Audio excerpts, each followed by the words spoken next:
الحمدللہ رب العالمین۔ ہزاروں درود ہزاروں سلام، لاکھوں درود لاکھوں سلام، کروڑوں درود کروڑوں سلام ہمارے پیارے آقا مدینے والے مصطفیٰ حضرت محمد صلی اللہ علیہ وآلہ وسلم پر۔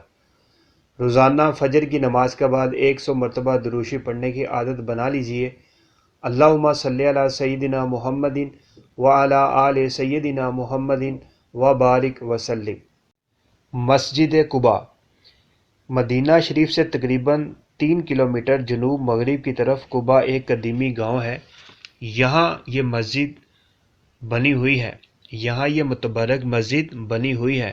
قرآن مجید اور احادیث میں اس کے فضائل نہایت اہتمام سے بیان فرمائے گئے ہیں۔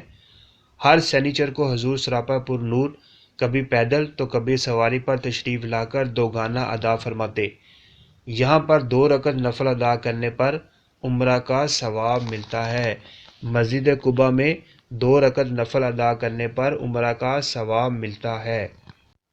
چبوترا اصحاب صفا مسجد نبوی صلی اللہ علیہ وآلہ وسلم میں باب جبرائیل علیہ السلام سے داخل ہوں تو مقام میں تہجد کے پیچھے ایک جانب یہ چبوترا موجود ہے۔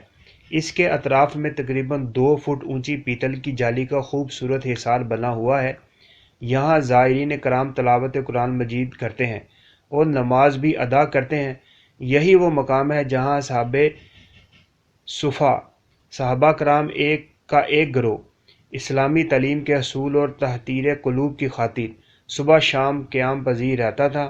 تاجدار مدینہ راحت قلب و سینہ صلی اللہ علیہ وآلہ وسلم کے پاس جب کہیں سے صدقہ پہنچتا تو آپ صلی اللہ علیہ وسلم اصحاب صفا کے یہاں بھجوا دیتے، اور اگر کہیں سے ہدیہ پہنچتا تو خود بھی تناول فرماتے اور اصحاب صفا کو بھی شریک فرما لیتے۔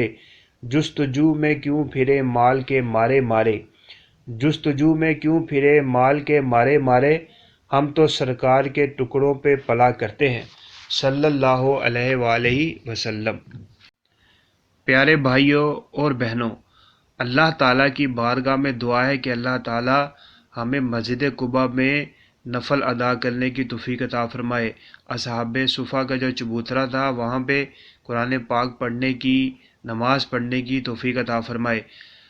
اپنے محبوب کے در پہ باادب حاضر ہو کر سلام عرض کرنے کی توفیق عطا فرمائے، اور جو باغوں جنت کے باغ میں سے ایک باغ ہے جنت کی کیاری، وہاں پر نفل ادا کرنے کی توفیق عطا فرمائے۔ ریاض الجنہ، یا اللہ پاک تجھے تیرے پیارے محبوب صلی اللہ علیہ وآلہ وسلم کا واسطہ دکھا دے مدینہ کہ وہ کیسی بستی ہے جہاں پہ یقیناً دن رات مولا تیری رحمت برستی ہے۔ اے اللہ ہم سب کو حج عمرہ کی توفیق عطا فرما۔ لا الہ الا اللہ محمد الرسول اللہ صلی اللہ علیہ وآلہ وسلم۔